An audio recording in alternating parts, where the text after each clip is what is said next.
All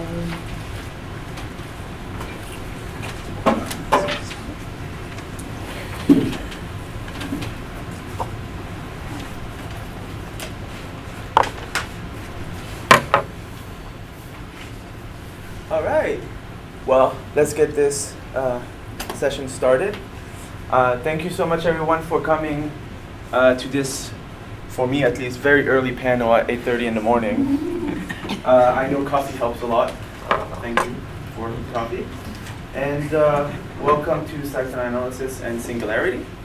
Today we're going to have two speakers. Our first one is going to be Susan Mull, who is a senior teaching and supervisory analyst at the Institute of Contemporary Psychoanalysis in Los Angeles. In addition to maintaining a full-time position in clinical practice in Pasadena, California, she is the co-founder and director of the trauma program at Rose City Center and a community-based mental health center and training site. And today she'll be presenting a paper called Fire at Midnight, Semiotics and the Analytics of Setting. And followed by her, we'll have Wertheim. Is that how? That would be the German way. Oh, okay. Well, that's even better then, right? Yeah. Okay, good. She is the author of two books of poetics, Mutter Babel from Counterpress and Me as Pace from Time Space. Press, huh? Time Space. Oh, Time Space. Oh, okay. Difficult to read. Sorry. From Les Filles Press. She also edited 3 volumes of contemporary experimental writing Feminescence, Séance, and the Oulipian Analect. The last 2 with Matthias Wertheim. Is that? Wegener. Her critical pieces on art, literature, and aesthetics have been widely published, including Cabinet Extra, The Quick and the Dead, a Walker Art Center catalog, and the Patar Cynical Interrogation Techniques Volume 3. She also performs widely, including at the Sorbonne, Birkbeck College in London, the University of Western Sydney, in the Machine Project LA, Echo Park Film Center, and the Museum of Jurassic Technology. With her sister Margaret, she co-directs the Institute for Figuring, organizing events at the intersection of science, art, and pedagogy, and she teaches at the California Institute of the Arts. And today she'll be presenting a paper called Semiotic Structures, Iconicity, and Indexicality in Infantile Thought. So today what we're going to do is, because we have a little bit of extra time, is that we're kind of going to extend the speaking sessions. And then after that, we'll have 20 minutes for each speaker to kind of talk, and then after that, we'll wrap it up for questions for both speakers, okay? So join me in welcoming our two speakers today. And I'll leave the to Dr. Mull. Thank you. I really appreciate the opportunity to be here, particularly because as a clinical psychoanalyst, Julia Kristeva's work and her thinking is not widely discussed at all within American clinical psychoanalysis. So it's a treat for me to be here among everybody who's talking about her ideas and seeing how people are applying them and working with them.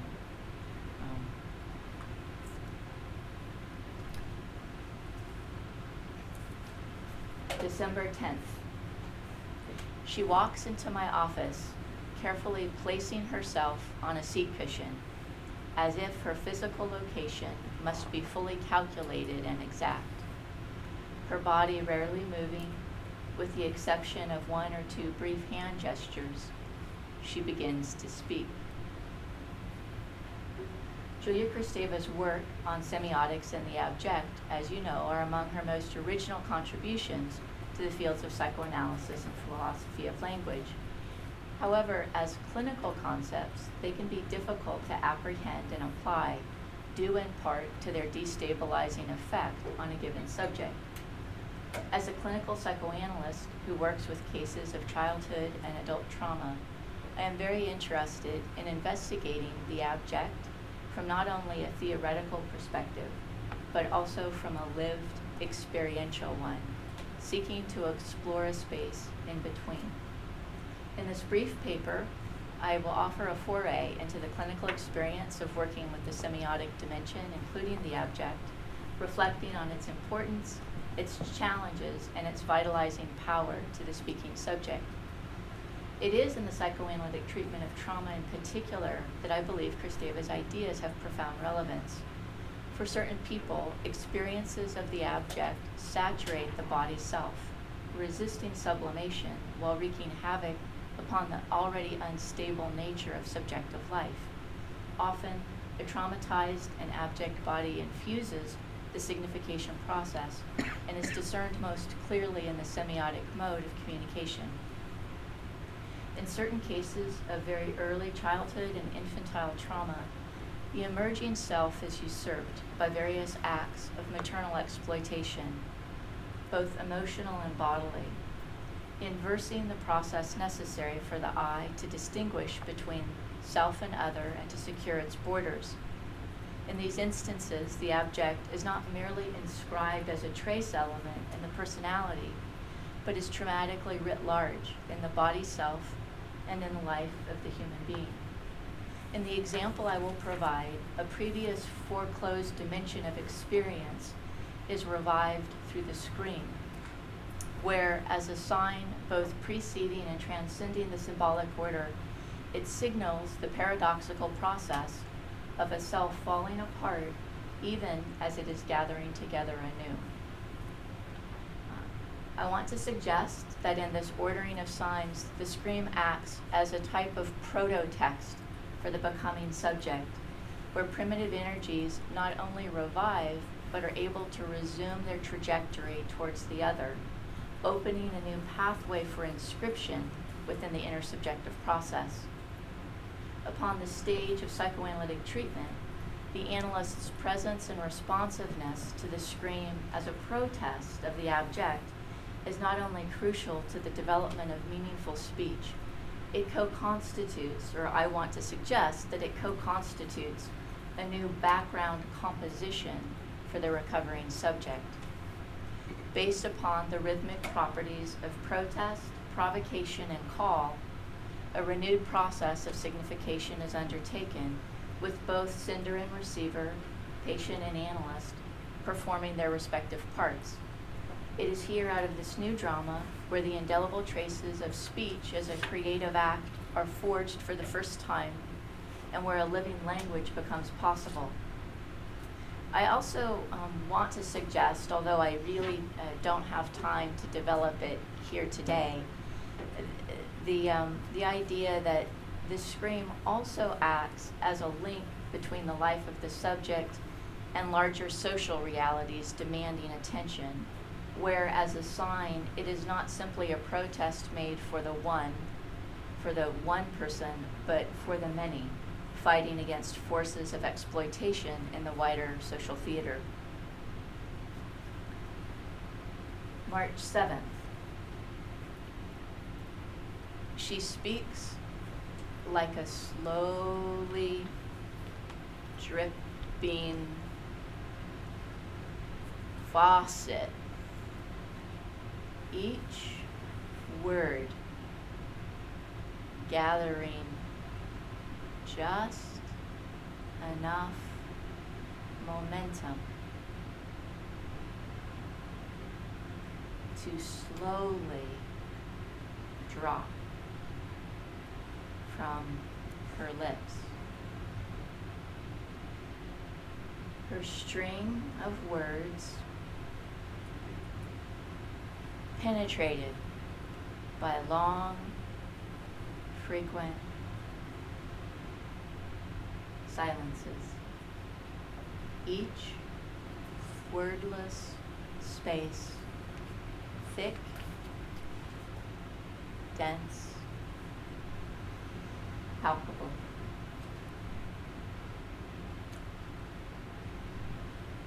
For Kristeva, the speaking subject is a discontinuous subject embedded within the dynamic properties of a living language. As we all know, central to the signifying process is the semiotic, the eruptive and animating force behind language, both supporting and destabilizing the speaking subject. As a vital interdependent force to the symbolic order, its energetic properties are dynamic and evocative. signifying what lies below the surface of the speaking being, the semiotic mode is composed of rhythms, imprints, and traces. As transverbal elements of language, they are connected to the affective energies of bodily life and impart meaning. According to Kelly Oliver, quote, instead of lamenting what is lost, absent, or impossible in language, Kristeva marvels at this other realm that makes its way into language. Signification is like a transfusion of the living body into language. End quote. So psychoanalysis is effective. When it's effective, it is effective for this reason, that the logic of language is not separate or cut off from the body, but is already in the body, awaiting semiotic expression. June 25th. She begins our meetings with a few words and phrases. Her words, pronouns, nouns, adjectives, and verbs are used without reference or relationship. Her cadence is halting, constricted, repeating. In Kristeva's conception of the abject, the originating process of subjectivity is initiated by the young child and the need she possesses to distinguish between herself and the other. But what happens for the emerging subject when extreme pathogenic conditions are present? Where the rejection of the mother and her body in the service of a secure and differentiated subjectivity is usurped by literal bodily acts of maternal invasion and exploitation, where the I is traumatically destabilized by a maternal menace that lives not simply independent of the subject's world of body feeling and unconscious elaboration, but exists as an actual and active agent of expulsion against the I, preempting the necessary work of the speaking subject to be. Clinically, one of the most salient features of the abject is that of being opposed to the I. And it has to do with, obviously, what Kristeva has described as what disturbs identity, system, order, what does not respect borders, positions, or rules. As an unmediated reality, absent of the containing and transforming properties brought through a process of symbolization, the abject is neither subject nor object. It is that which is cast off, excluded from both. It does not and cannot belong to the I, but rather it lives only in actively threatening the I, and that which constitutes the personal subject and her desires. August 3rd. Her words act as points of location, a homing beacon to which she returns day after day. In this private world, body parts come and go, appear, disappear, reappear, disappear. The unspoken tension mounting. Among the various effects trauma has on the personality, the closure or sealing over of affective life is particularly serious and damaging. Emotional life seems to vanish, leaving detachment, withdrawal, and void-like states as primary features of the personality. Here, the scream as a vital invocation of the life force has all but died out, and emotional intensity has fallen to the overwhelming effects of the abject. Rothstein uses the image of a black hole as a metaphor to describe the original traumatic state and associates it with experiences of powerlessness, meaninglessness, nothingness, randomness, and chaos. In particular, he focuses on primal object loss which often leaves the subject without a sensory floor or without adequate psychic skin to contain the eruption of affects stimulated by both inner and outer reality. Bion, a notable psychoanalyst, describes the psychotic state in a strikingly similar way, suggesting that for the human personality, psychotic process may involve a kind of emotional bleeding out, leaving a detached and flattened way of living, without the nourishment that comes from emotional experience and emotional exchange between people. Feelings of unreality and depersonalization often follow. In his work, Attention and Interpretation, Bion describes his work with a man who is prone toward psychotic states. In his consideration of what links two personalities together at any given moment, he values a dimension of unconscious experience revealed by his patient at a particular moment. The scream within the man's personality. For Bion, what he calls the I scream holds linking potential between different psychic realities as well as linking potential between people. It's also important to note here, just briefly, that the scream as a sign undergoes a renewing and potentiating process of signification within the analytic context only when the conditions invite a revival of its presence rather than discourage it. Winnicott, for example, illustrates this principle quite clearly by emphasizing the importance of the analyst allowing certain patients to go mad for longer periods of time in session, recognizing that in certain cases, a self moving towards breakdown is also a self reaching for recovery.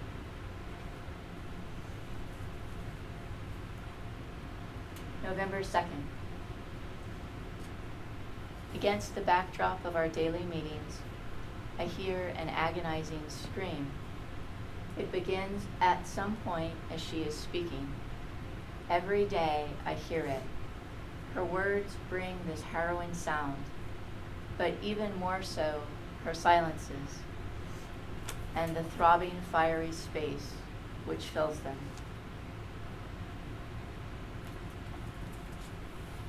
From the clinical perspective of the intersubjective, both patient and analyst play out the inner dramas of their lives within the theater of psychoanalytic treatment. For the woman meeting with me, the semiotic dimension of her communication illuminates the darkened stage upon which her dramatic story unfolds, as she struggles to bring her bodily and emotional experience into a living space between us and into a living language as a speaking subject. For her and for myself, I hear this scream as a protest emanating from the shared space between us, where the chora of human life is resumed, conducting a revival of ancient and primal energies. As both audience and actor in her live theater, I marvel at her steely courage, feel the agony of her unfolding truth, and at times dangle precariously at the edge of her oblivion. Feeling the intimacy of such a space is powerful, opening up doors of experience. Like an oak tree reaching down into the darkened earth for nourishment and support, the roots of my mind expand towards other dimensions. Across the landscape of my interior, I cross borders of time and space, arriving at a theater of a different kind. In my reverie, I am transported to a familiar place, a location I have visited in times past, a church situated in the heart of San Salvador, the capital city of El Salvador. Upon the walls of the church, I see the Stations of the Cross, known to the Spanish-speaking as Via Dolorosa, the Way of Sorrows. These, though, are no ordinary religious images. In this chapel, in the city, with its history of bloody conflict and civilian massacres, the traditional artistry depicting the Passion of Christ has been replaced with an alternative form, a series of nearly life-size drawings of the bodies of men and women murdered during the war. Sitting in this sacred performance space, where the passion of the Salvadoran people is remembered and kept alive, the fixed images become dynamic and animated to me. In my continued reverie, I am a revolutionary fighting for a new world. Along the muddy, hot, and humid trails of the Salvadoran jungle, I march forward with other fighters by my side, each of us exhausted, hungry, aching. Upon the stage of my own private theater, I am deeply moved by the way of sorrows, by the courage and sacrifice of my Salvadoran sisters and brothers, and supported by their background presence. And together with them, and with the woman in my consulting room, who is learning to speak a living language, we persevere, determined in our work towards liberation. The scream is one of the central messengers of the story that I am witness to in our shared theater. As a sign, it is both for someone and to someone, a form of protest and revival for the self, and a form of provocation and call to the other. Like the uncommon stations of the cross hanging in the Salvadoran chapel, the Passion play performed before me asks for my complete presence and participation. Holding the space, I feel a demand placed upon me to stay with the growing disturbance, allowing the intensities to build while surrendering my own comfort and ease. In the process of signification, both sender and receiver perform their parts, leaving indelible traces of a new creative act between them. Terence Dupree states, quote, "The world to which the trauma survivor speaks is very much a part of their condition as witnesses. They speak for someone, but also to someone, and the response they evoke is integral to the act they perform." Unquote. This two-way process relies on a complete transmission of the traumatic experience, where, according to Dory Laub, the person, this is a quote, "can articulate and transmit the story, literally transfer it to another outside oneself, and then take it back again inside." Unquote. Central to this transmission process is the body. Kristeva, in fact, so closely associates the spoken word with the body that she often describes the word as body and the body as word.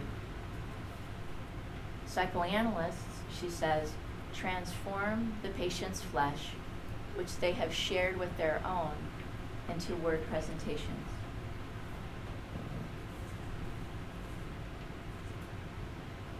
July 19th. She cries today for the first time.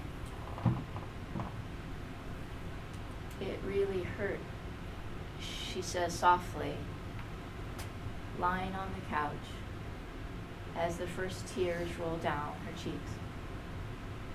I sit behind her quietly, listening to the truth of her suffering.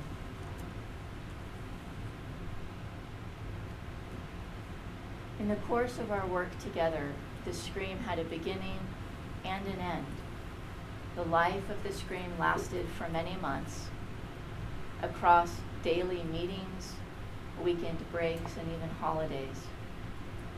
As she unfolded before me the severely punitive, cold, and unfeeling world in which she lived, the scream regularly resumed, day after day. Qualities and features of the abject pervaded her world. At times, she described them through her beliefs and perceptions, and at other times, she paradoxically seemed to become them through her own personal metamorphosis. Emotional desolation was joined with severe depersonalization. Unusual and inflexible beliefs expressed and structured the chaos of both psyche and body.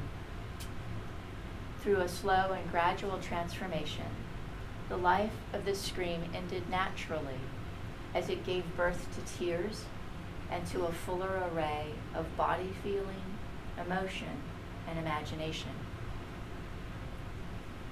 In the dream state Bion calls alpha function, the analyst makes the unprocessed fragments of psychic life in the other her own. One learns how to dream the other's nightmare through a deep, unconscious process where memory and desire are abandoned for the naked, uncertain possibility of real emotional contact. In therapeutic work with psychotic and trauma-related process, this may happen across very different psychic dimensions, across both conscious and unconscious. For the woman in my consulting room, I regard the scream that I heard as the anguished cry of her murdered self.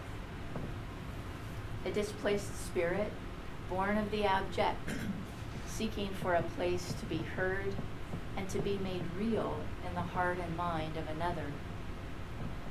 I also regard the scream as my own, as an experiential aspect of my own psychic register, a psychic key or note, if you will, that I am familiar with, a form of deep and profound recognition.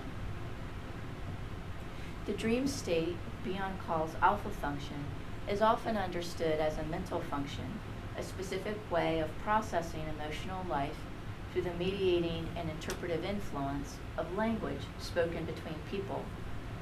One important quality of this state includes negative capability, the capacity to be in uncertainties, mysteries, doubts, without any irritable reaching after fact and reason. Quote by the philosopher John Keats. The significance of such a capability lies not simply in the analyst's willingness to surrender pre-existing beliefs as well as strivings, but more importantly in the open, boundless space it creates for the building up of emotional experience within and between two people. In working with more primal states, particularly those states related to the abject, I believe that this position of deep openness, this dream state, is not only a state of being on the part of the analyst, but it's also a quality of encounter, where within the interpersonal context, the dream state also becomes a deep, unending background of acceptance and inclusion for the traumatized individual, an infinite benevolent ground where unbounded pain has the chance to meet boundless support. For individuals saturated with the sense of the abject and with the closing over of affective life, the eruption of the semiotic dimension not only destabilizes symptomatic constellations constituting the person and their speech, but in so doing opens up a new pathway for transformations of the individual's relationship to the abject. In particular, identity themes of powerlessness and futility can be rewritten into more dynamic sense of authorship and purpose. It's also here in this process that I'm describing where I think the intersubjective method of psychoanalysis most clearly resembles the post-structuralist method of intertextuality, where it facilitates a reclaiming of the differentiated and the historical for the traumatized subject. Through the dialogue between analyst and patient, the scream, once a sign of the abject, undergoes a process of resignification, rendering it more usable in the life of the body and of the speaking subject. As analyst, I am both audience and actor in her life theater, witness to and participant in her provocation, In the renewed process of subject-to-subject relating, the scream is heard and dignified, re-signified as a meaningful protest, effectively arousing the supportive presence and participation of the other. At the same time, the analyst's responsiveness co-constitutes a new background composition for the recovering subject, acting not only as a benevolent inscription upon the background of primal identity, but upon the patient's flesh, freeing the subject to discover and create embodied meaning where it did not exist before.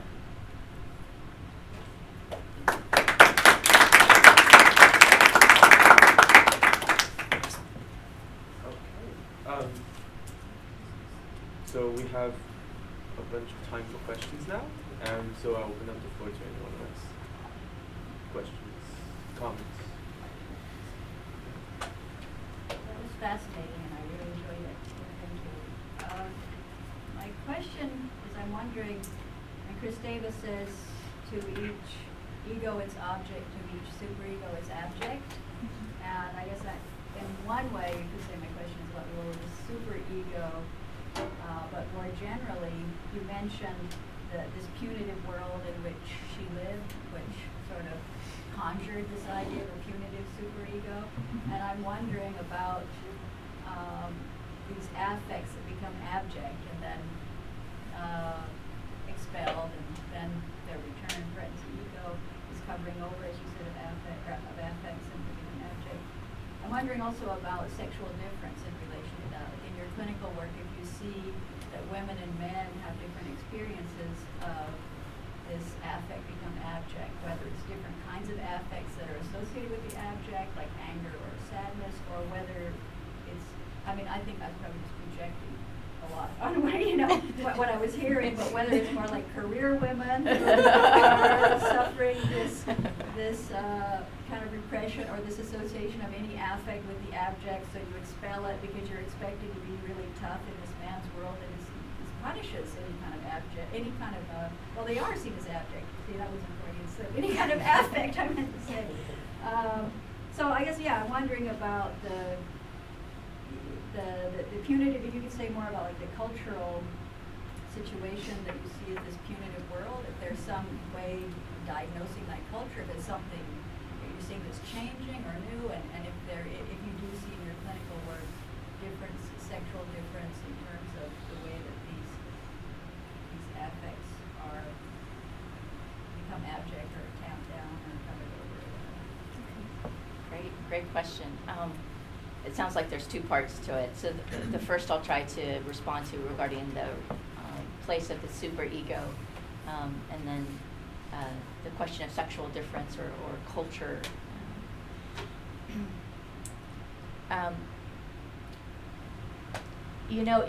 It's interesting you bring up the superego because in certain ways, one of the ways that I have understood my work with this woman, as I do with other people, particularly when there is more extensive dissociation or psychotic quality of process in psychic life, is a little bit different than some of the ideas that are put forth in terms of a superego and its persecutory nature. And one of the ways that clinically I find most helpful to think about this woman in particular, who I've spent a lot of time with, is that are many of you familiar with, or any familiar with Donald Winnicott? Yes? So his thinking of the psychotic anxieties, yes. That Winnicott understood psychotic anxieties as originating from not the superego and the relationship between the ego and the superego, and the persecutory nature that sometimes can develop, but really focused on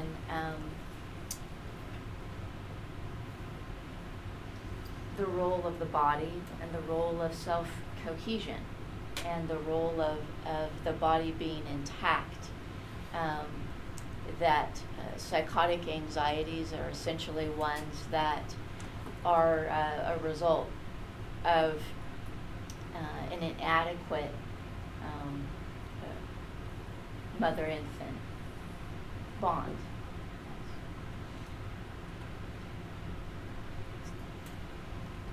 I'm trying to how much background do you all have?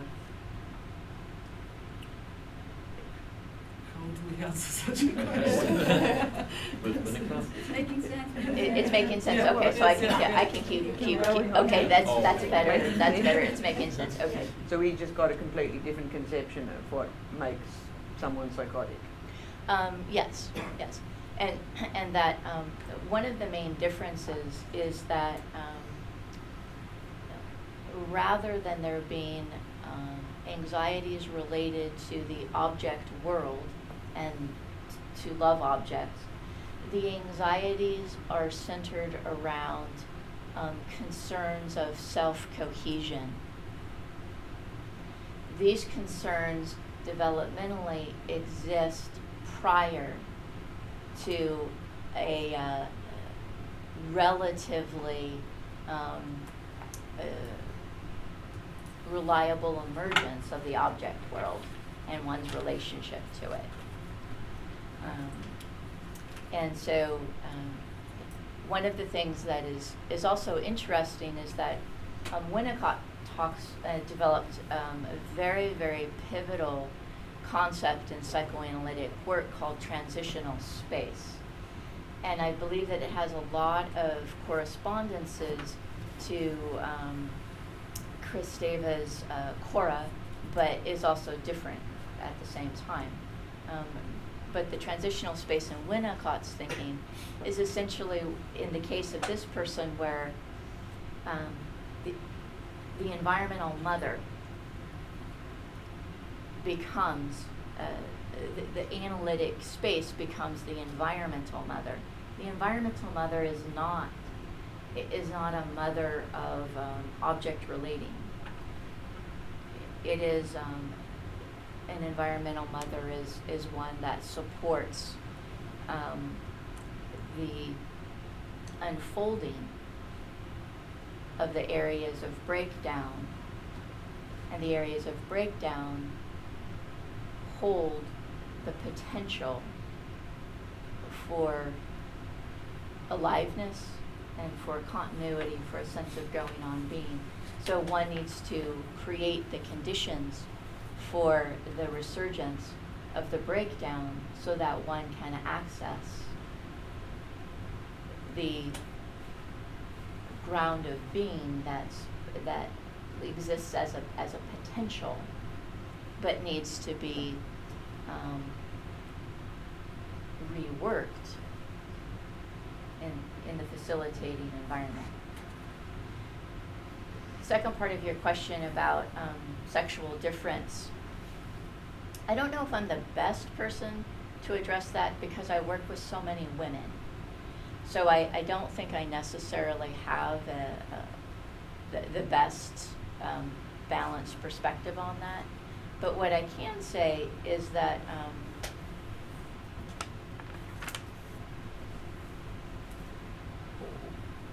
where this definitely crosses gender most often is when I'm working with people with experiences of very, very early sexual and physical abuse.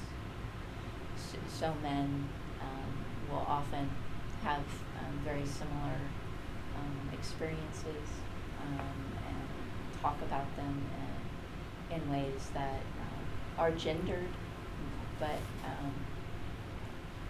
you see a lot of similarities. Can I ask, is that your experience of women, that the women who are affected in this way by this very early non-cohesive state, is it your experience that they've experienced what we would call sexual abuse, or is it? I mean, is that a common factor, or it would not necessarily. No, I'm not meaning to say that there's a causal relationship at all.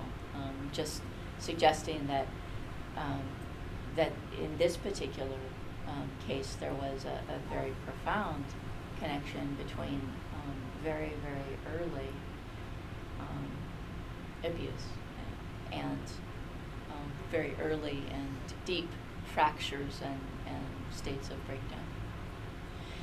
But in psychotic related process where the individual becomes more organized around psychotic experience, that may not mean that they have a formal presentation of psychosis.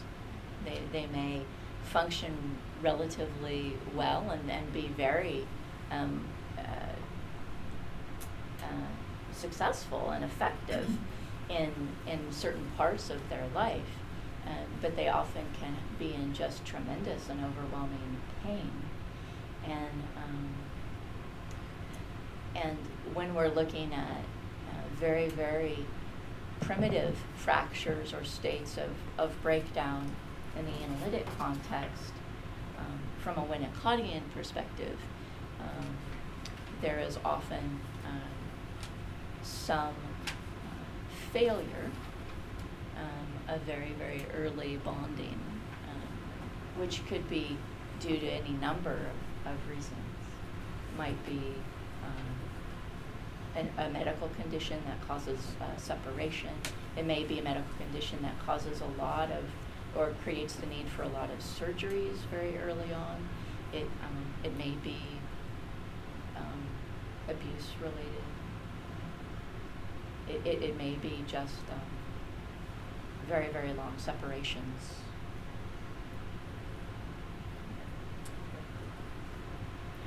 I want to take advantage of the opportunity of having someone with such a broad political experience. And what I'm thinking about is political refugees and people who have experienced trauma in a political, in the context of political opposition. And when removed from the space in which there is the we of resistance, in which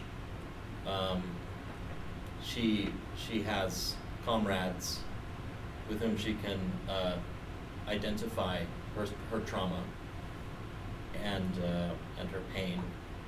She's removed from that cora, and then she's in a situation of analysis or counseling, and the cora cannot be, it seems, reacquired. So I suppose I'm wondering, how do you try and replace that cora with the cora of trust in the context of analysis? And I suppose my other somewhat related question is, what happens to the scream as that trust is being built? Does the scream begin as something that is separated off, estranged from the cora of solidarity that I've found in a place of resistance and that I've been removed from, and so now it's isolated, and does the scream become something else as trust is built? Great questions. I think that, so the two parts, one is about cora in the community, and the other about what happens to the scream. I don't think that the psychoanalytic experience, when it goes well, in any way replaces and can ever replace a social community that someone has been a part of it just never can. And it's interesting. I am a part of a group in LA. There's a group called the Program for Torture Victims. It's a clinic set up by an analyst and a medical doctor, and they do a lot of offer a lot of treatment and support for immigrants. And one of the things that they have found in their work in particular, now they don't provide psychoanalytic treatment, but I still think it's very useful information, which is that for people who have had to leave their country and leave their community of support, particularly people who have had to leave their family in order to get to a safe place, most of the difficulties that come through PTSD and the various symptoms, those with effective counseling often improve, and we see those symptoms relieved almost entirely after a certain period of time. But what doesn't seem to change very much for those people is this deep, deep sense of emptiness and loss related to the rupture of their community attachments.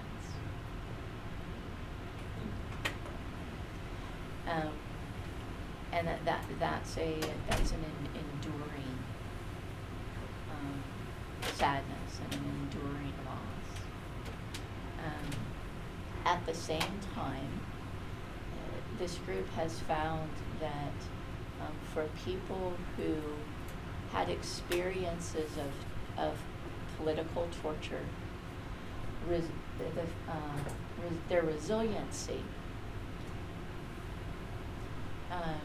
in relocating and in rebuilding was higher when they had a political commitment, or when they had some kind of ideology or community that they were committed to.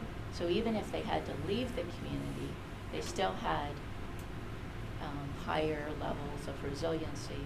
The folks who fared the worst in terms of long-term recovery were people who were victims of political torture, who were usually family members of the person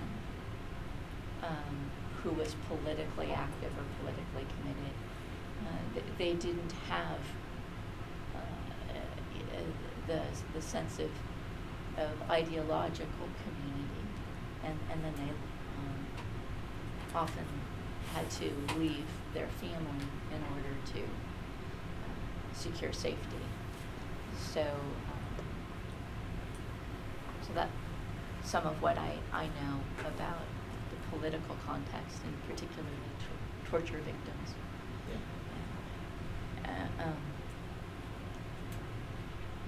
Then there was a question about what happens to the scream. Yeah, right.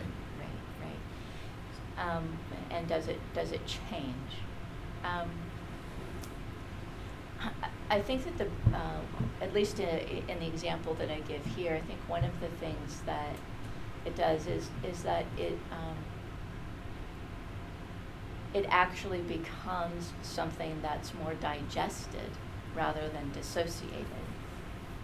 And so in that sense, it becomes more usable, and in the sense that the scream has a number of different functions, but one of its functions is protest.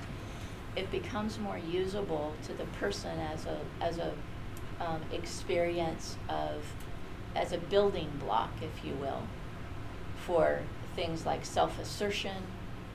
It becomes a building block for agency that has been seriously damaged or injured. So does it become something else? It's like a tributary, and it's able to feed into developmental and capacity lines of capacity in the personality that haven't been well fed before, because the tributary, if you will, the psychic tributary has been dammed up through dissociation and through this undigested traumatic constellation of affects. That's a really helpful metaphor. Thank you.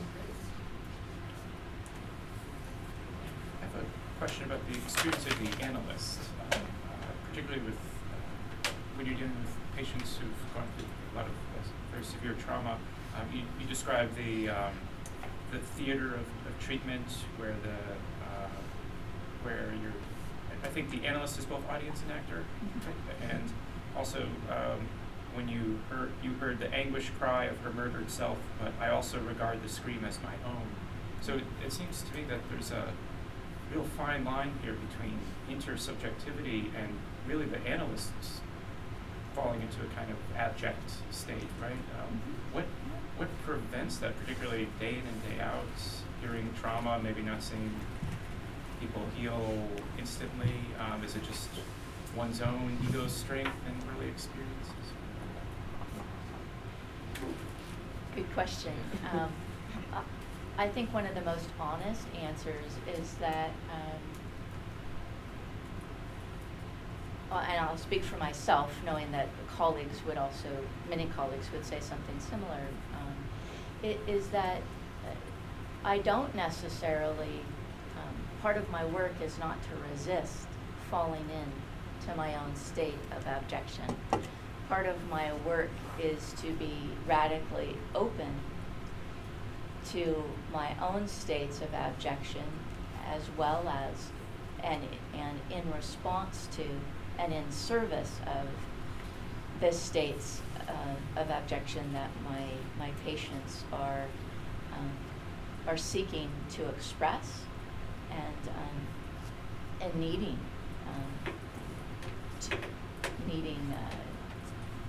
to be heard and worked through. So I think it's always a work in progress, and I had certain periods working with this patient in conjunction with other patients I was working with, where sometimes I didn't really want to go to the office. But it's not unlike, I don't have children, but it's not unlike what many mothers will say, which is, when I was so tired when I got up in the middle of the night, I did not want to go and get my baby one more time. But as soon as you go and you pick up your baby, all of that grumpiness, a lot of it just melts away. There's something quite parallel in the experience as an analyst. There's a lot of devotion that one develops, and one's training and ongoing work, helps you keep one foot on solid ground, while the other foot descends into an empathic resonance that makes the contact possible.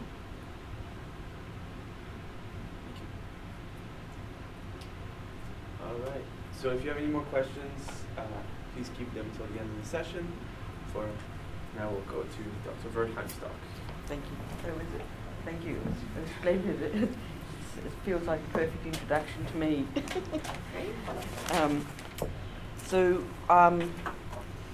I'm going to talk about some work of my own, which I'm going to show in a minute on a PowerPoint. I'll just say a few words about it in advance.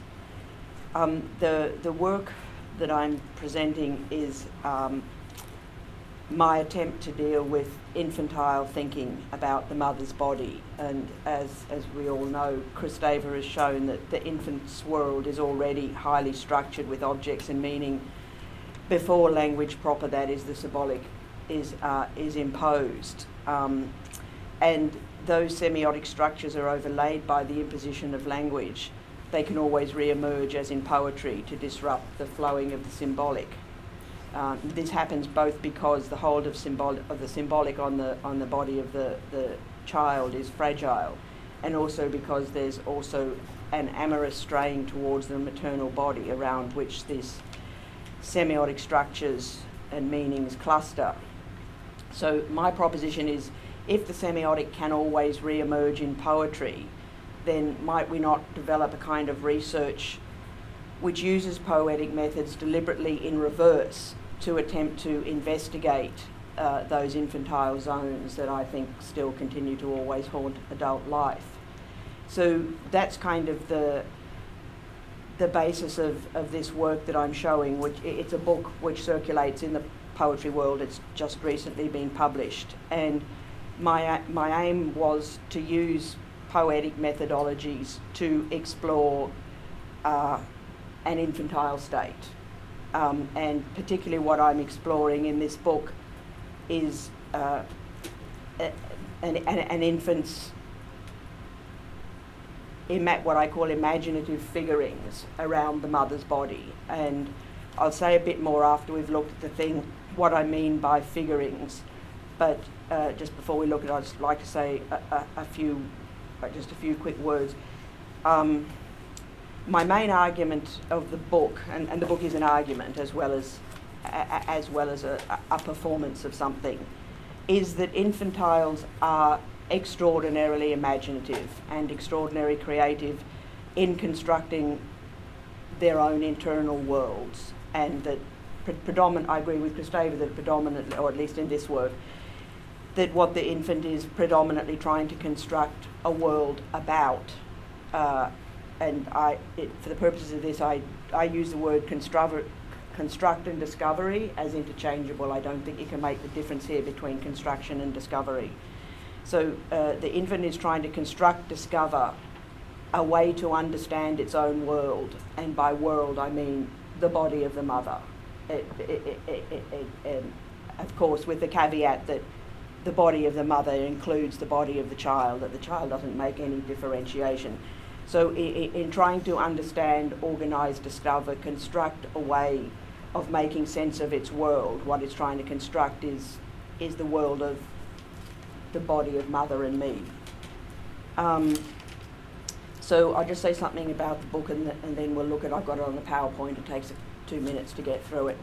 So the first 4 chapters are about the mother-child bond itself, and then the next 2 chapters the last 2 chapters are about situations in adult life, basically the situation in Ciudad Juarez, where, as we know, it's one of the most violent cities on earth, and it's got a lot of publicity, particularly because women's bodies are being killed, but actually the murder rate of women in Juarez, in comparison to the murder rate of men in Juarez, is no higher than the rest of Mexico. The mutilations of women are very violent in Juarez, but it's the same. It's 1 in 10 of the murder victims are women, and that's the same all over Mexico. And the other situation in the final chapter is based around a story that's a real story I heard on a documentary about a young woman that was kidnapped by Joseph Kony and the Lord's Resistance Army. And people know this story. Joseph Kony he's now on the top of the International Criminal Court's wanted list. He's famous. He comes from northern Uganda, and he is, in his own mind, at least initially, fighting for freedom of the Acholi people, a group in northern Uganda who have been disenfranchised in the political processes of Uganda. It's a very long and complicated history. But Joseph Kony emerged as in his own mind, a freedom fighter for the Acholi people, and gradually over decades that he's been in operation, he's morphed into something else, and now kind of is a renegade terrorist who sort of drifts around Central Eastern Africa, has been hired by many different governments, is supported in all sorts of ways by many people, although the US government is trying to stop him. But what he's famous for is he kidnaps children and inducts them into the Lord's Resistance Army, and the way he inducts them into the army is just after the moment of capture, he makes them do something extremely brutal, usually to a family member, like kill them, rape them, dismember them, whatever. And then the children are highly brutalised. But many, and nobody knows how many, but it's tens of thousands of people, maybe over 50,000 over the last few decades. But many children end up escaping, and this is the story of one of them. And the reason that I investigate these two cases in the end of the book is because the argument part of my book is that I think that unresolved infantile conflict, what I call infantile inability to tolerate inconsistency, is now leaking into the adult world and having effects at the geopolitical level. But I'll say something more about that afterwards. So we'll just look at the book, and then I'll say some more things about it. So,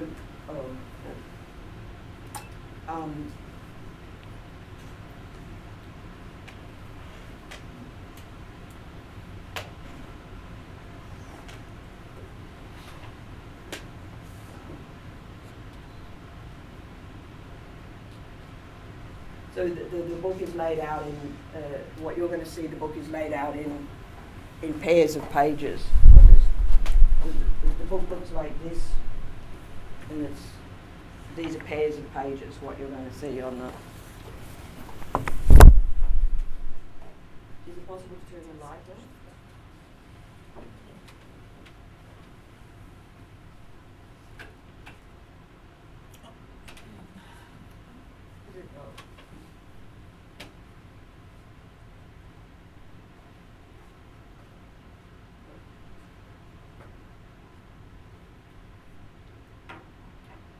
So there is, it's all composed of text, but there is text you can read and text you can maybe not read. Okay.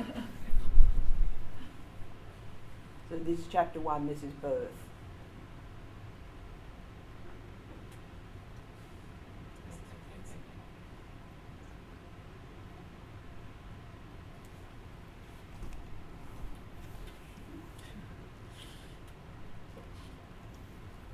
So this is chapter 2, this is the nice chapter where mother and baby are playing together happily.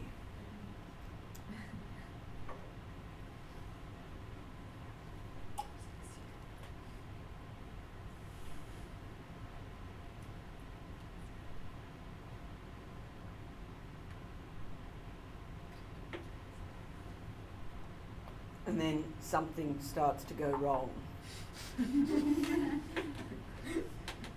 Unfortunately, for some reason in PowerPoint, certain things have dropped out of the imagery, but whatever. So there's something starting to go wrong now.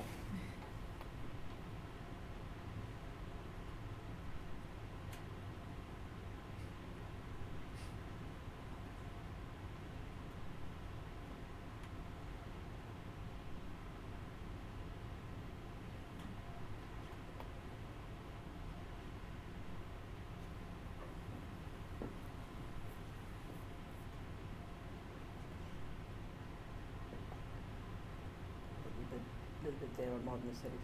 Okay, so now we're in the really shitty zone.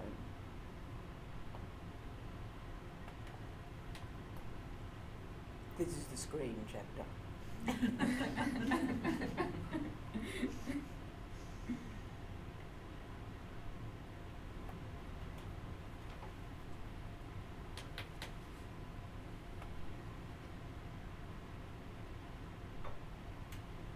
Then I have my little theoretical interlude that I have to foist in there for my own benefit. it being presented as a book of poetry, but I have to have my little bit of theory in there. So this is the chapter on Juarez.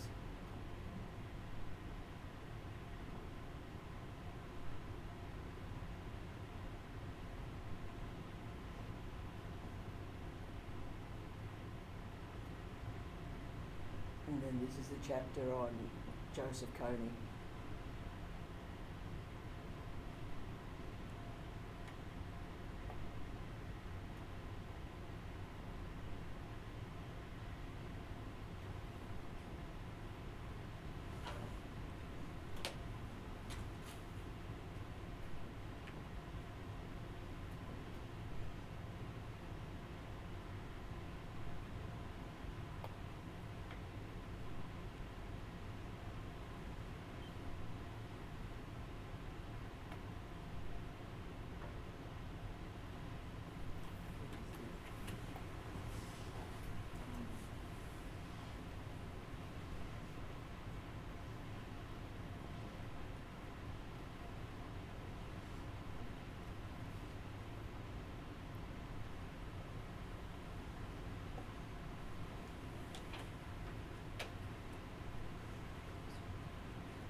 need to look at that just for a minute. This one doesn't move. This is so that's the text. So now I want to say some things about what I'm trying to do in that text and what I think is going on. First of all, as I said, obviously this text would inhabit the realm that Kristeva would call the semiotic. It inhabits the realm of the symbolic. However, I have a slightly different view of the semiotic than Kristeva, or perhaps I don't. Perhaps you can enlighten me. But at least in my version of this pre-symbolic arena of meaning-making activity on the part of the child, I use the word figuring. I think what the child is trying to do is figure out its world, and I use the word figure in the very widest sense possible, because it can be, a figure can be in sound, it can be in image, it can be in gesture, and it can be literally embodied in your own flesh. And I think figuring is going on at all those levels. So a number of things can be said about this general, what I call figuring. So not only is the figuring going on, as it were, in every sensory sense that we have, including the own sense of just being a body. But I also think that this figuring is semiotic in the Peircean sense. That is to say, the figures are not just figures, the figures are acts of signification. They are what in the Peircean terminology would be called icons and indices rather than symbols, because the child is not, I think there is possibly some levels of even conventional signification that leak in that the child has some access to, but on the whole I think they're icons and indices. But do people understand what I mean by icons and indices when I say that? So, I mean, that is to say they're motivated signs, that they're either existentially connected to something, like smoke is to fire, but, you know, if I spit at you, that is an indexical sign. But my point is, it is an act of signification. Even though I'm not claiming that at this point there is an agency or I that's intending to signify. There is signification without an agent of the signification. So that's what you know, I'm absolutely, in my view, children are signifying all the time. They are signifying and they are significant. They are making sense, they are trying to make sense. Even if there's no I that we can put before that. There is sense making, there is figuring happening. This figuring is not only is it in all the senses, and is it also got a signifying dimension to it. What this means is that meaning and matter are here intertwined in such a way that I believe that for this infantile, very archaic infantile experience, there is no distinction between meaning and matter. That distinction is absolutely irrelevant. And I mean that at the most literal level. What is meaningful is what matter is. And interestingly, in my first book I call it, and in fact I call my overall poetic practice literal poetics, and that is I take the words to the letter. There's a long history of this in linguistics. It's called folk etymology, and it's absolutely poo-pooed by formal linguists, but I don't care. I think it works really well. And the exemplary term in this instance is the word matter, or the word mater, M-A-T-E-R. What matters is what the mater is.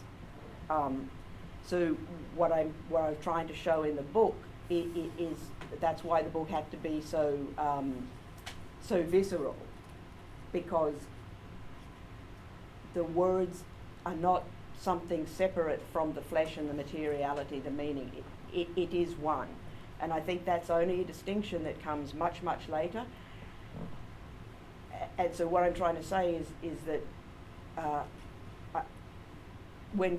and I'm free to be told that my interpretation of Kristeva is completely wrong. When Kristeva says that the semiotic is the kind of the level of bodily meaning and of disruption of meaning, but from the side of matter.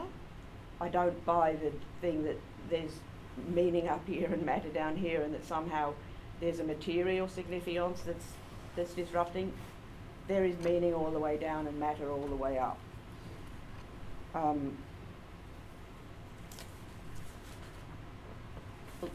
lost a page. Sorry. I have indeed lost a page.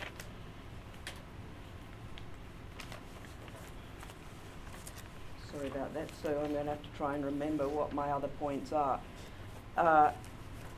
One of my main points is that. So what is this figuring trying to do? It's trying to do a number of things. It's trying to create a space, and again I say create, discover, construct, invent a space. And what I mean by space is I use the word synonymously with the word organisation. I think what the infant is trying to do is create, discover, invent, find literally an organisation. And so organisation is spatial organisation, but I mean the word again, organisation literally, that is in the sense that it's trying to organise a body. And I don't believe in the notion of a body without organs. I'm not saying that first there was an undifferentiated blob and now the child tries to give it through this figuring, tries to delineate the parts and put them together into an organisation.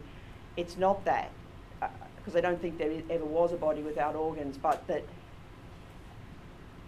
I can't say what it was in the beginning, but in doing this figuring, it's trying to find an organisation. That's all I can say. And it's both a process of discovery and invention, and the organs that the infant finds, and they are, at least in this work, they are very specifically related to the mother's body. The organs that it's finding and putting together are what I call verbal tissues or psycholinguistic organs. I'm not talking about livers or arms or hands or eyes, although that does come into it. I'm talking about this list of, these are the organs that my book is dealing with. The mother as chorus, the mother as hymn, the mother as voice, the mother as mutter, the mother as tongue, the mother as noise, the mother as howl, the mother as sound, the mother as voice, the mother as mouth, the mother as orifice, the mother as hole, the mother as shithole, the mother as shit voids, shit voids, shit word, void, shit words. So in this particular book, although it's on the page it's very visual, it's particularly dealing with the sonic realm of figuring. So it's particularly dealing with, it kind of takes, as it were, the metaphor of the mother's tongue, the tongue standing in as an index of the mother's whole body, and then trying to articulate the other vocal organs of the mother. So, I could do a similar book, and probably will do a similar book, of the mother's visual organs, that is, the organs of sight and sound, and in fact my previous book focused a lot more on that concept of the eye as both an organ and a grammatical marker. And so one of my questions at the moment, and it's still a question, is are there kind of generalised categories of these organs? So, and at the moment my thought is that there are, but I'm willing to drop this. So for instance, there are hollows, and then there are protrusions, there are spaces, and there are holes, and there are rims around holes, and there are digits, members that can be stuck into holes, and there's the rim around the hole of the surface that is pierced, but there's also the rim around the digit we don't have a word for this, but when you put a digit into a hole, there's a rim around the digit as well as around the hole. So I'm trying to kind of see if I can categorise the different kinds of very generalised organs, but that may be an area of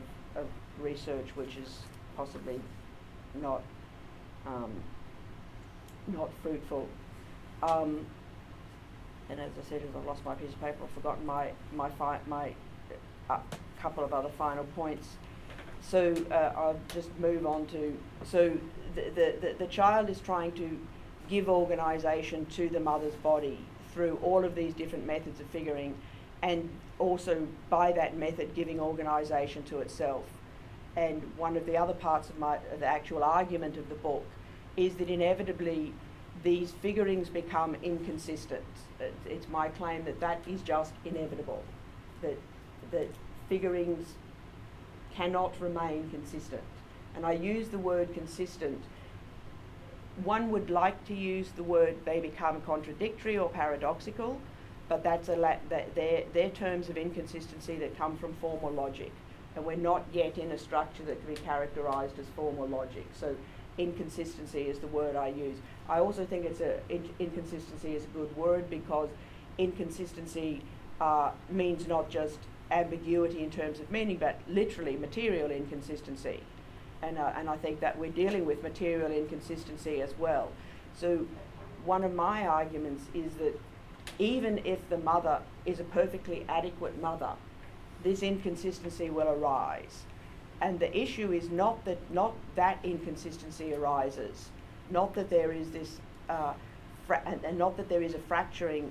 There is a fracturing that occurs because of this inconsistency, because the child will try to keep the different sides of the inconsistency apart. The issue arises when society doesn't have mechanisms for enabling infants to manage inconsistency and to tolerate it. And I believe we live in such a society, particularly the modern English-speaking world, and I think this is worse in the English-speaking world than other parts of the world. I think we have an expectation that children must be satisfied, and that means they should not have to tolerate inconsistency. And the job of providing satisfaction and containing the inconsistency is the mother's job. And so if children are unable to contain and manage their inconsistency, to tolerate their inconsistency, the mother is to blame. And furthermore, I think we have a society that not only demands that infants must be satisfied, that is to say we do not give them mechanisms to tolerate it, but that we also have a society in which some people are allowed in adult life to take their carried over, untolerated, repressed inconsistency and project it onto the bodies of those that I call their mothers. So my social theory is that we now have a society in which gender and generation have broken down and merged with some kind of class, and that we have two new psychosocial classes. One I call the sons or the ones, and everybody else who's called the mothers. And you're not bored with these. And anybody can be in either position depending on your social context. For instance, we in the first Western world, all of us, men and women, privileged and unprivileged, are the ones in comparison to all those people in the Pakistani factories making goods for us who are the mothers. The US, we are all in the position of being the ones to those on the borders of Mexico in those dreadful factory conditions. It also can happen in interpersonal one-to-one relationships, but I'm actually more in. But my point is that in any given situation, some people are allowed to be in the position of the ones, and those who are in that position are allowed, permitted, even encouraged to project their inconsistency onto the others, and the others have to hold it. And that is what I call the mothers. That's the theory. That's the practice. How much time have we got? Any time? If you have still some things to say about well, it. what I don't have anything to say. What I wanted to do was just I perform these texts. I thought I'd just do a little performance for you.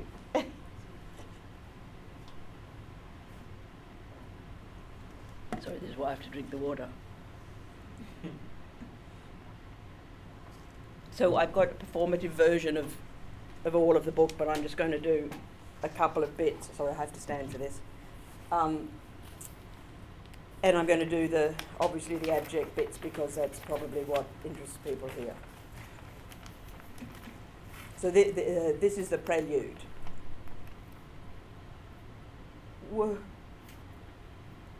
Whoa. Whoa. Whoa.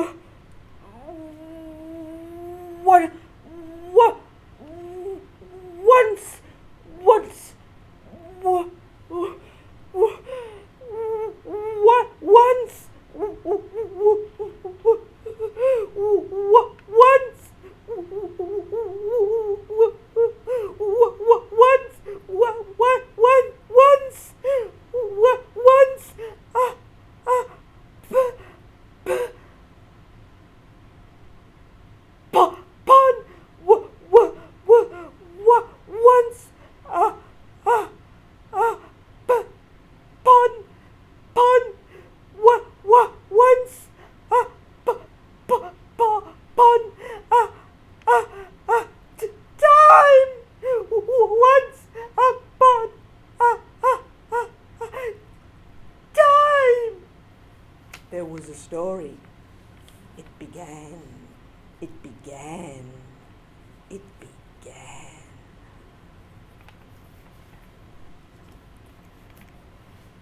So this is chapter 1, the birth chapter.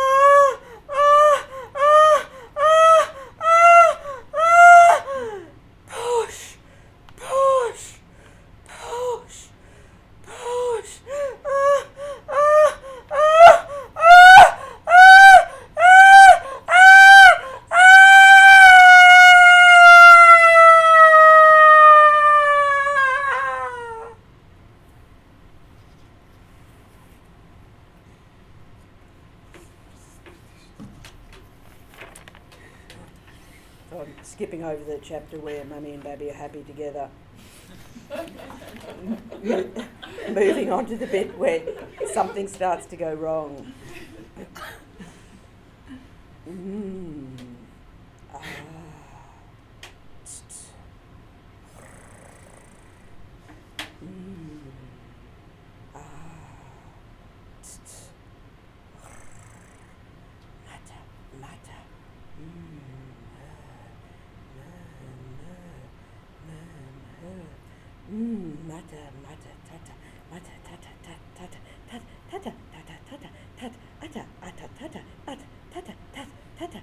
Me, utter her, utter I, utter you, utter her, utter me, her, her, I, her, me, matter, her, matter, I, utter her, neuter, me, neuter, her, neuter, I, her, I, her, neuter, me, her,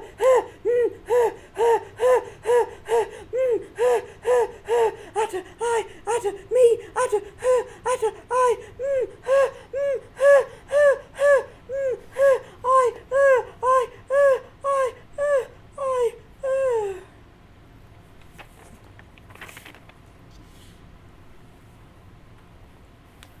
I usually like to do this with a microphone, and it's much better with a microphone. I'm sorry we don't have one. So this is where things really are going wrong now. Something. Yes. There's something where there should be nothing. But I want the nothing. I want to want for nothing. Nothing. I want nothing. And there it is. It comes and it comes and it comes and it comes. Lick, lick, lick, suck, suck, suck. More, more, more. The mother's tongue, modernity's voids, the modern whole, the stream of her we. Yes, yes, yes, yes. We. All the way home. Yes, yes, yes. No. Yes. No. Yes. No. No. No. No. No. No. No! Noise! Noise! Can't bear the noise! Can't bear the noise! The noise! The noise! Wah! Wah! Shut up! Shut up! Shut up, you cunt! You filthy, filthy, bleeding cunt!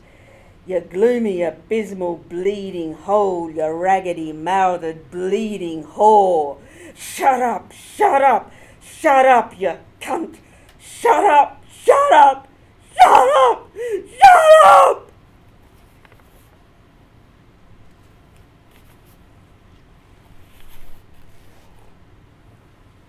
So that's the end of the baby.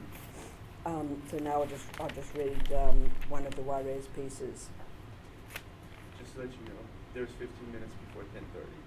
So if you want to leave a little bit of time for questions. Oh. So. I'll just read one more. Okay.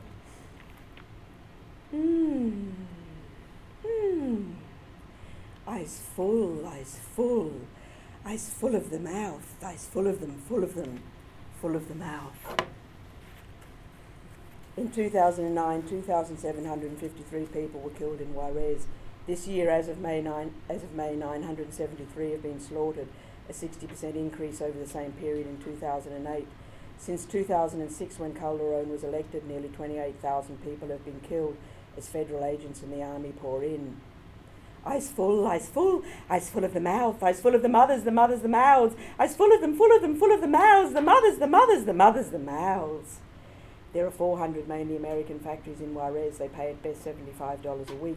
The cost of living in Juarez is about 90% the cost on the US side of the border. In addition, the city now has at least 2 generations of kids raised pretty much on their own, as their parents work 5.5 days a week in the factories. The mothers out there, the mothers out there, out there, out there, the mothers out there, out there, out there, out there, out there, the mothers out there. The murder rate of women in Juarez is about the same as Mexico in general, about 20% of all homicides. The cases are never solved, neither are the cases of the men who comprise 90% of the murders in Juarez. Juarez kills everyone. Juarez is a product of many things: Mexican corruption, a key crossing point in the drug industry, a failing economy, but at the bottom is poverty. The mothers out there, the mothers out there, out there, out there, get them out, get them out, get them out, get them out. The mothers, get them out, get them out. The President of Mexico says 90% of the dead, over 24,000 people in Mexico since he launched his program, are dirty, meaning somehow connected to drugs. This is false. Most of the dead are not capos, they are poor. Get them out, get them out, get them out, get them out, get them out, get them out, get them out. I shout, I shout, I shout, I shut, I shut, I shut, I shit, shit it out, shit it out, shit it out, shit it out of the mouth, shit it out, shit it out, shit it out of my mouth. 3 things over time would lower the slaughter of people in Juarez and all over Mexico. Legalize drugs, rework NAFTA so it provides a living wage, and cease giving the Mexican army $500 million a year. It is the largest criminal group in Mexico and a growing player in the drug industry. I shit it out of the mouth, out the mouth, out the mouth, out the mother's the mouth. Get them out, get them out, get them out of the mouth, get them out, get them out, get them out of my mouth. Get the mothers the mouth, get them out, get them out, get them out of my mouth. Thank you.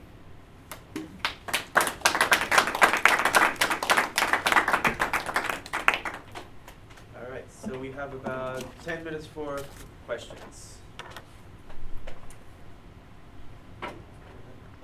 So, can we fix this moment of inconsistency? When does it happen? And why is it inescapable? And it could be a question to both of you. I mean, from a mathematical perspective, the mathematician Gödel demonstrated that in systems complex enough to account for counting, there will inevitably be a logical paradox. So any system that's complex enough to constitute natural numbers will produce paradoxes. Some people have generalized that to the idea that all systems of representation will ultimately produce contradictions or paradoxes.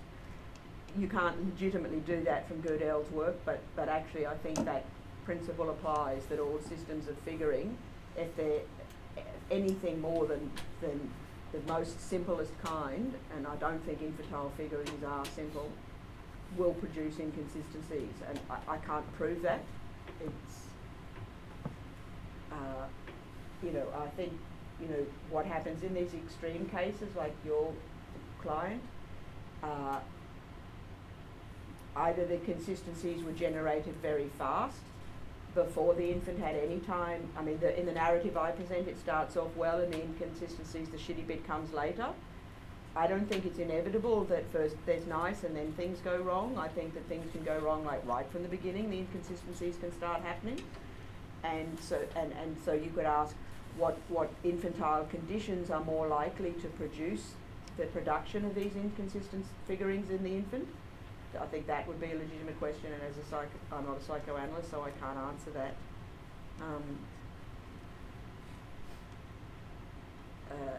But yeah, I think to me the question is yes. What conditions are more likely to lead the infant to have more mild versions of inconsistency rather than extreme ones, and however the inconsistencies are produced, once they're there, what conditions enable the adult to hold the child in such a way that it can tolerate them? Because I don't know that you can take them away.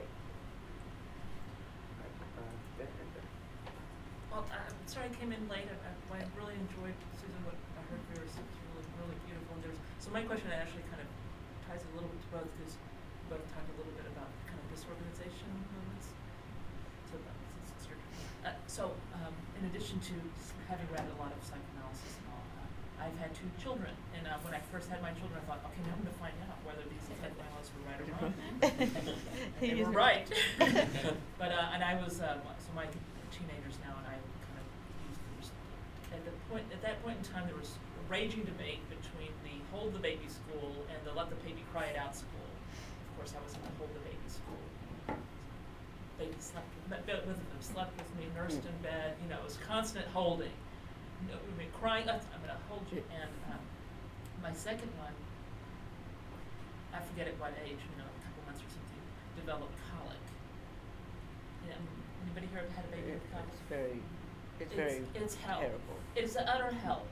At 5 o'clock every day, 5 p.m., she would just start wailing and wailing, and until about 9 or 10 o'clock at night. So it's holding, nursing, walking, rocking. I mean, and so I had a really great pediatrician. This was in the Boston area. So he was on the faculty of Wertheim. And I said, "What is this?" He said, "Well, my theory is that it's disorganization. That the infant just does not know. It's like all its parts are kind of out of whack, and they will grow out of it." So, but anyway, just some really interesting theory that seems to kind of connect up with both of what y'all are talking about. And it's, I mean, in terms of, this couldn't have had a better, I didn't do anything wrong. You know, this is just something that just happens to some where they just don't know how to hold it together. It's just a common feeling. Yeah, well, that's what, you know, I think there can be, as it were, not good enough mothers, but even I think the most fabulous mothers this happens. And then it's a social problem. How does the whole society, you know, because I think one of the problems of our society is, you know, we expect individual women to do it all by themselves without any support from the community as a whole. I think I think society should be organised around the care of young infants, literally. And that's the only thing that's going to change it. I have 3 brief questions, one poetic, one vocal, and one to your social theory. The poetic is, could we connect your practice with Dada techniques, and especially with this infantile Dada horse, and the way to produce non-meaning, this confusion with matters and meaning. The vocal question is about the functioning of I, of a capital I, like a boundary, and like I expressing. Yeah, that. And the third question, of your social theory, concerning your social theory, is about: is there any risk of assimilated these ones and these mothers with that the ones are the adults and mothers are infantiles? I'll answer your last question first. I think those that are considered the sons are the ones who have the power. And those who are considered the mothers are the ones who are having something projected onto them. So the sons have the power, but they are infantilized because they do not have to bear inconsistency.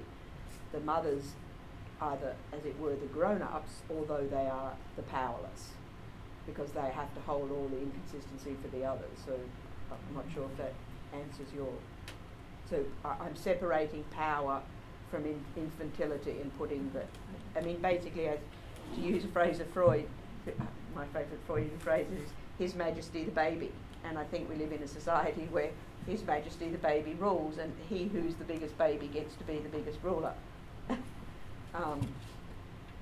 So I'm not sure if that answers your question. And the use of this, there's a name for this stroke, somebody told me recently, I don't know what it is.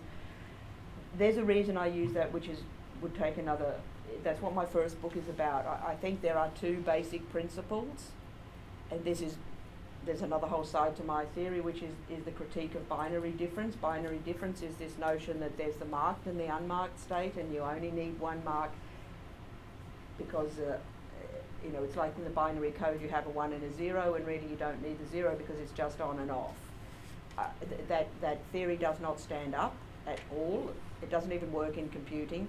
You need a minimum of 2 signifiers to make any system of meaning work, and so each one is its own positive meaning, and there's a difference between them, and I use them, the I and the O, but I use a special version of the I and the O, and so I want it to be read multiply, and I'm trying to train people to see that there are 2 principles, the I and the O, and that the O is not just the absence of the I. But that's my critique of the whole present notion of difference, which has got real problems. Okay, last question. I apologize if these are actually just comments or reflections on 2 parts. In the birth performance, I heard a wonderful resonance between both your talks during the scream of the birth. And thinking about the scream really as kind of a starting point, not just a reaction to a trauma, but it was in both places. It's the beginning. It's the revival of the self, right, or the birth of a self, or the provocation of the other. So the mother sort of calling for the other to come forth in the scream, and then also in the Juarez performance, I saw a kind of resonance between the poet-artist on the one hand and the analyst who's bearing witness to the scream of someone else and regarding the scream as my own, right? I mean, you embody the scream of those suffering in Juarez as the artist, as the analyst does in practice. I apologize, there's no question in that. I'm sorry, it's not a question. I mean, I just want to tell you an interesting story. There's a dancer whose name is escaping me right this minute. She's in her 90s now. And in the 90s, she's a very famous avant-garde dancer. I'm sorry, I can't remember her name. It'll come to me. In the 70s, she got cancer. And she decided this was unacceptable to her. And so what she did was she drew this huge wall-sized drawing. It's like about 20 feet tall on a scroll of paper, and hung it up. And it was her drawing of the cancer. It just looks like this big charcoal-y blob. And then she stood in front of this drawing, and you can see the video online. The video goes on for about 20 minutes. I don't know how long the actual performance lasted. And what her idea was, she said she was going to scream away her cancer. And she did. She screamed, and as I said, the video is 20 minutes long, but I'm sure the performance is longer than that. And she, being a trained dancer, she obviously had the capacity to use, you have to be able to use your voice well enough to do this. She could use her voice.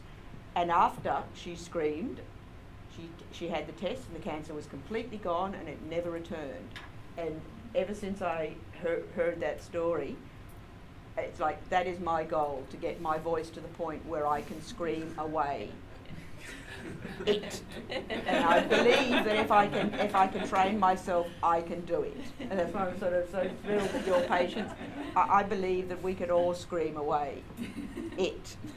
But you actually have to be able to hold your voice. So you have to have a bit of training to do that. All right. Well, thank you very much to our two panelists, and let's thank them again for their wonderful papers. and Thank you. And at the moment, I believe there is a morning coffee break, which